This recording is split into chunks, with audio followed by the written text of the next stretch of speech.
Bonjour Guy. Bonjour Marcel. Comment ça va? Ça va, ça va. Nous sommes en train, tu arrives au bon moment. Aïe.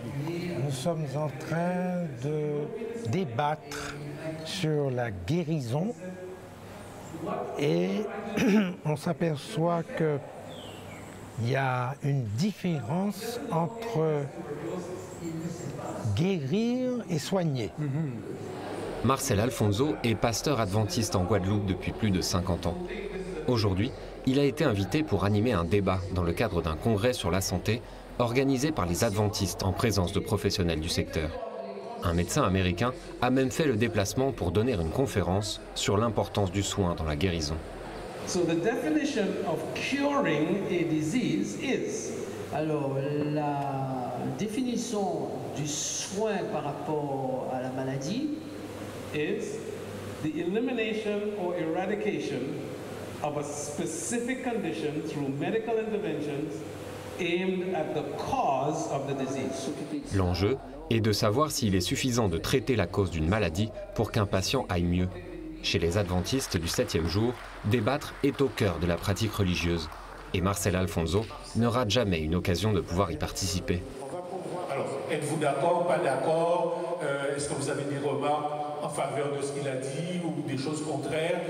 C'est le moment de poser vos questions et il sera à même d'y répondre.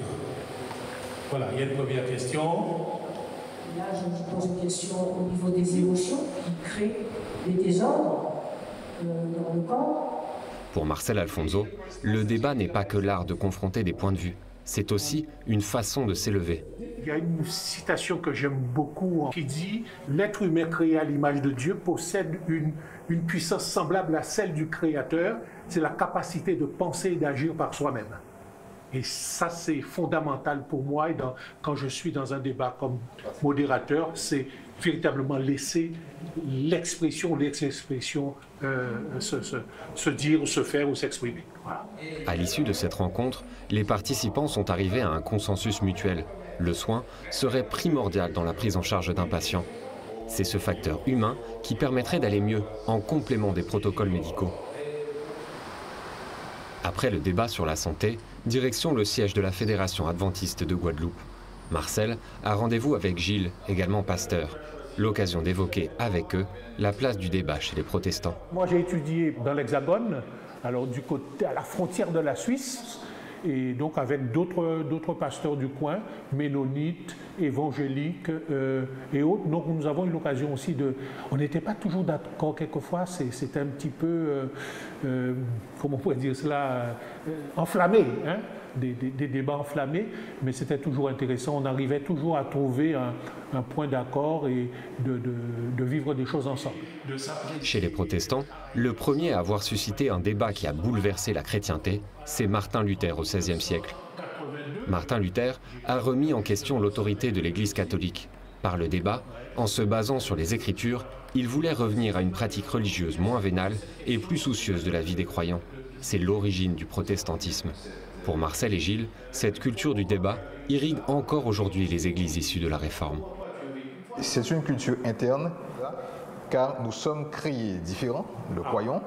Hein, Dieu nous a créés différents, parce qu'il faut une diversité aussi de points de vue pour trouver un bon nombre de fois des solutions à des problèmes qui sont extrêmement complexes. Mariage homosexuel, fin de vie, crise climatique, c'est le débat qui permet aux fidèles adventistes de Guadeloupe de mieux appréhender les profonds changements que traverse notre société. Pour continuer à développer ce savoir-faire propre aux protestants, dans le cadre de l'apprentissage religieux, les églises organisent régulièrement des débats entre les jeunes de la communauté. Alors il y a aujourd'hui donc des jeunes de Gocap de la commune de Petit Canal et aussi des jeunes du Moule, des grands fonds du Moule de la commune du Moule. On va confronter nos idées puisque déjà il y a des garçons, il y a des filles et puis il y a deux communautés qui sont l'une face à l'autre. Hein? Aujourd'hui, les jeunes discutent autour de la notion de vérité. Qui la détient? Comment défendre la sienne sans offenser l'autre dans une société de plus en plus polarisée? Culturellement, chaque personne a sa conception de la vérité et on va essayer de ne pas parler trop fort pour ne pas gêner l'autre. Alors, est-ce que c'est une bonne chose? On va te dire que c'est le fait de savoir vivre ensemble qui donne ça, mais je ne sais pas. J'ai ma vérité, il a sa vérité, on a le même sujet. mais chacun sa vérité. Mais comment dire maintenant qu'on a la vérité? Au sein de ce débat, Marcel Alfonso a aussi une autre casquette, un rôle primordial, celui de conciliateur. Il donne des clés pour que le débat ne soit pas facteur de division. Débattre, c'est aussi permettre à chacun d'être différent de son voisin, tout en le reconnaissant comme frère. Il y a des points sur lesquels on peut tomber d'accord. Il y a des convergences qu'on peut avoir. Et là, on travaille ensemble, on va pouvoir construire quelque chose ensemble.